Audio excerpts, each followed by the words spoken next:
I, honestly, was not prepared for the name of this next quest. It is called the Trolley Problem, which I believe is a play on the trolley problem, which is what would you do if you were driving a trolley that was out of control and you had two options. One is to allow the trolley to remain on its course, which I believe would end up like killing 10 children, or switch the trolley over to the other track, which would kill like 5 elderly people. Like it's some weird thing like that. Or maybe it's 1 child and 10 elderly. I don't remember the exact minutia of it. But apparently they have chosen to call this quest the Trolley Problem. It's given to us by Zun Zun. We are still in this Garrick, the little town that we've encountered, coming straight from Lakeland.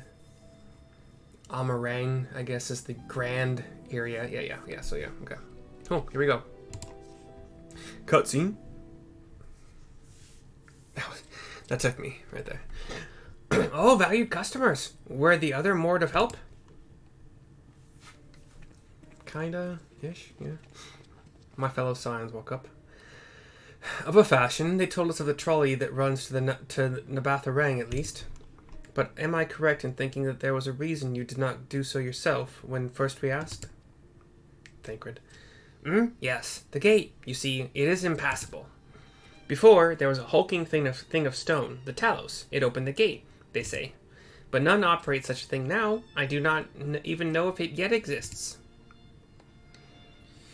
We all seem like, oh gosh, okay, what do we do now? I do not know, but you should travel east to Mount Biren Mines. That is where the trolley controls stand. I still see miners there from time to time. If anyone knows what happened to the Talos, it would be them. Thank you. You've been a great help. He gives a weird, like, upturned hand salute or wave or thank you, whatever. We're off to Mount Biran then. Let's hope that someone there will be. Let's hope that someone will be there to answer our questions. Says Thancred. By the way, I believe Biran or Byron, Bravo IRA Nancy is one of the names of the two. Oh gosh, Kamari, Final Fantasy X, Ronzo, the name of one of the two Ronzos that belittle and just try to drag Kamari through the mud, basically. And you can fight them. You have to fight them in that one-on-2 battle, where you can learn like Mighty Guard stuff. But I think Biran and Yankee were their names. But anyway, here we go. Continuing. A little bit of... I don't have a lot of Final Fantasy knowledge before Final Fantasy VII because I've played none of those games aside from a very tiny amount of, I think, Final Fantasy in America. I think it was Final Fantasy 3 or 4. But I've played it on an emulator on my computer, and I can't say I got very far at all. I lost interest. It's hard for me to play older games with their older graphics unless I have some kind of an emotional tie to that game specifically already. Like, I can kind of go back and play Pokemon Yellow, but I much prefer to play like the newer Pokemons.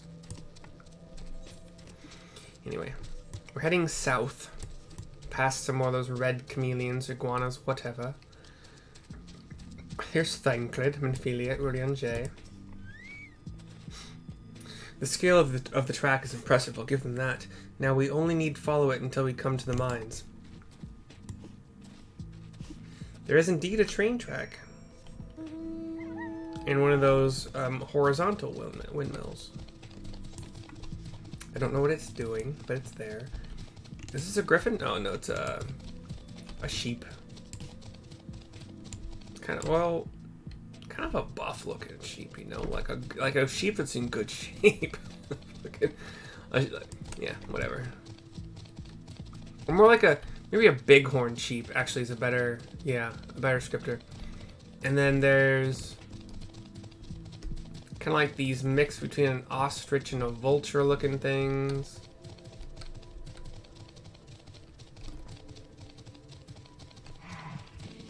Which one of them is attacking us now? We're trying to. Oh, so we have billy goats. So Ovim Billy and Ovim Nanny. So the nannies would be the female version and the billies would be the male version. The billies have the horns, the nannies don't. As is traditional with... And when we get in here, we get these black and silver kind of stone or maybe even metal work. They look like golems. They're called gnomes. G-N-O-M-E, like gnome. And there's little desert coyotes as well. But they look like kind of like gorilla shaped, either made of black metal with some silver tracings or like some kind of onyx and silver stonework. I'm not... And I think I have to kill something. Hopefully I don't. Hopefully I don't, but I don't think... I think this coyote might not attack me if I get... Here we go. Bit of a mess, isn't it? But the mechanisms for dispatching the trolley are here, just as Zun said. Unfortunately, anyone who might know how to use them is not. We might wait for Zun's mysterious miners to appear, or have a look around and see if we can deduce anything useful in their absence. I'm in favor of the latter. Something near the entrance to the mines proper caught early on Jay's eye. Meet us there if you find anything. Minfilia's looking over some stuff. This is one of those... There's 2 train tracks side by side, and then they split into one more. Another one, another one, another one. So there are eventually 7, because they split again. 7 train tracks side by side. This is a depot of some sort to make changes as necessary. At this destination of iron rail, flecks of rust adorn the rails, but they nevertheless appear sturdy enough to bear the trolley without issue. Okay. There's another thing to, I think. Well, we'll see. We'll go to this. We'll go this direction first. There's a trolley car. Sorry. We'll inspect. We're dodging the vision cones of several, like coyotes and these golem, gnome, whatever things. Like the gnome, they're not gnome size. They're the size of two humans, basically like twice as tall as I am. Thick gorilla buff, but made of stone or metal or some combination. The benches within suggest that this must have been a passenger car. Oddly enough, though it is clearly old, it appears to be well maintained. That is pretty odd. You didn't even have to say oddly enough like that, but thank you, I suppose. But it's pretty odd. Why would it still be well maintained, he asks. Dun dun dun. Alright, that's not the right way to find what I'm looking for. That's too far. We're back to Thancred. Maybe it's within this building? He asks, not having any idea at all. Yep, here it is. Conspicuous cup. So inside this wooden building that looks like it could be a not an inn, like a registration desk, registration building. It's got kind of an ovular, like a rounded rectangular or half rectangular desk setup. We have a few chairs behind, some books and stuff behind that, like for maintaining records. The cup is slightly warm, and a fair amount of tea, steeped overlong, if the color is any indication, remains within. We'll go speak with Urianje near the entrance to the mountain, where the train tracks enter the mountain. Oh, you dogs. You're gonna be annoying, aren't you? Okay, how about you not? Let me go far enough away that you not be annoying. Is this enough? Cool. Urianje is inspecting a large stone golem that reminds me of, I think, one of the big things that Thor fought in whichever movie it was, where he was in town. He was in like a kind of a western town. Like it seemed almost like you would find in a western movie, with this kind of like hulking metal guardian thing that he and his fellow Norse mythological gods had to fight, and it was just so hard to take down. I think Jane was there for some part of the fight, and it was a very tough takedown. It may have been like an instrument of the Dark Elves or whatever, but that's kind of what it looks like. It's sitting on its butt. It looks like it's made of stone, but also possibly metal. It looks fucking cool. Ah, mercy, what hast thou discerned? I explain. I see. Indeed, thine observations are consistent with mine own. But let us refrain from further discussion ere our comrades arrive. Cutscene.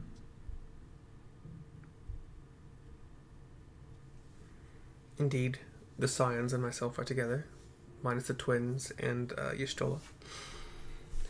Ample evidence of recent maintenance and lukewarm tea besides. Oh, sorry, I thought there was more to that statement. The levers for switching tracks looked like they were in good condition, though I couldn't move them myself. No ordinary person could, I think. It is my belief that no person is meant to. He looks to the giant stone golem thing. This Talos beareth more than a passing resemblance to golems of the source. Nor doth it appear to be the sole example of its kind. The proliferation of Talos fragments, as well as the enormity of the mechanisms here, suggest a considerable number were once in operation. Alas, the specimen and its fellows now lie lifeless and broken, and I know not how to repair them, that they might facilitate our passage through the gate. And without the aid of the Talos, even if thou wert somehow able to unbar the trolley's path, we would still have no means of repelling it. We might not know how to repair the Talos, but someone must. Otherwise, why keep everything else in working order? Whoever is maintaining the cars and rails must know something we don't. He thinks, eyes closed. Let's ask them what it is, shall we? Minfield takes a step back. Orlean J shakes his head no. Mercy, I do believe you'll find a person of some interest skulking in the shadows behind the warehouses on the northwestern side of the tracks. Okay. While you two have a friendly chat, the rest of us will gently encourage those to the south to come out of hiding. Defend yourselves as necessary, of course, but do try to keep everyone in one piece. Okay. Off we go, then. He pulls out his gun sword and thing. Orlean J pulls out his astrologian, whatever it is.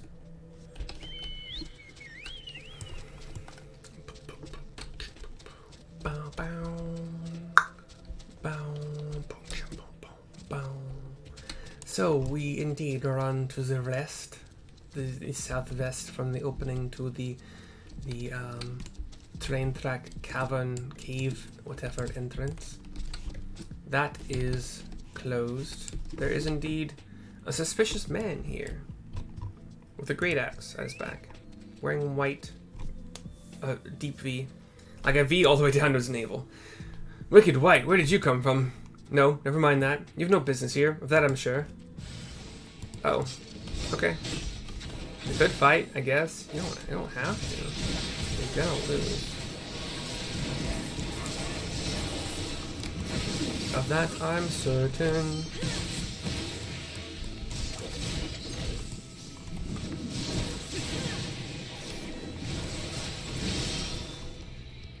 What are you?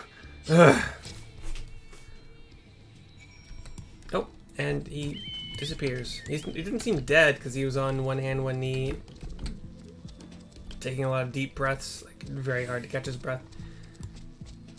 But he wasn't dead, but he still disappeared. Very weird. Alright, and inside this building? Behind this building? Behind this building. Thancred has found a well-muscled man and a fresh-faced man. Talking to Thancred to complete it. They are both one knee down, one hand down. Good to hear. These two weren't much trouble either. Let's see what they have to say for themselves. Us? We're not the brigands come to take what isn't ours. Do we honestly look like we'd need to steal, what, some rusted bits of iron? Don't be absurd. We're here to help. We're not here to rob you. They both stand. A likely story. You look, well... It zooms in on each of our faces. Well, you don't look normal, that's for certain. You don't have any wares, so you're clearly not merchants. Travelers never pass this way. The only reason you would come all the way out here is to strip the machinery for parts. Oh, Thaf, I have an idea. What if, once upon a time, a lovely lady of noble birth ventured forth in search of her lost love, joined by her two most loyal servants, sworn to follow her unto world's end. On their journey they met a sorcerer, as ancient as time itself. Moved by the lady's devotion, he offered to be the guide, and they turned up here somehow? Fun story. I can only assume that you're being intentionally obtuse, but in the unlikely event that that's serious conjecture, no. I suppose I'm a bodyguard of a sort, but we have rather larger concerns than fairy tale romances. Tancred. Though I would fair hear more of this ageless sorcerer and his heroic deeds, says Urianger. Gods grant me strength, Tancred says, shaking his head. That's some good humor from Urianger, I like it. If I may, we're actually searching for a means by which to travel to Nabath Orang. We were hoping that the trolley here might offer a solution. I realize that we haven't gotten off to the best of starts, but if you know anything about how we might get it working again? The trolley? The trolley? You should have led with that. We're always keen to discuss the trolley. We're both engineers in training. In fact, Jarek and Thaf at your service. Or Thaffy, however you want to pronounce it. Technically, I'm a miner and he does repair work, but our true passion is the trolley. We're working with a few other folks to get it up and running again. And before you ask, yes, it's true that there's little in need of transport these days, but that's no reason to consign a miracle of mechanical innovation to dust. The mere sight of it traveling the track once again would make hearts soar. Mark my words. The miner nods. You'll hear no argument from us. What progress have you made this far? Not as much as we'd like, truth be told. Well, is there anything we could do to assist you? We could gather materials or help put pieces together. It's a sight more complicated than that, I'm afraid. If you spoke with Magnus, you'd understand. He's the only one with full knowledge of the trolley's operation. Is that the one I killed? I suppose you could speak with him if you like. We'll introduce you. I hope it's not the one I killed. But he wasn't dead though. He just disappeared. Very well. Our options are limited, and if this Magnus can explain whatever it is preventing the trolley from being restored, I'd like to hear it. Right, it looks like you'll be following us back to Twine, then. Twine. We get to Titan Bronze, Chest Gear Coffer, item level 409. Boom shacky lacky.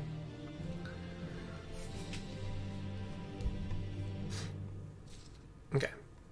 The sponsor, non-sponsor for this video is Skechers men's non-slip black shoes. If you purchase them with my link in the description, I get a cut. I'm sure you can maybe purchase other colors, other sizes, and I'd still get a cut. I will see you next time.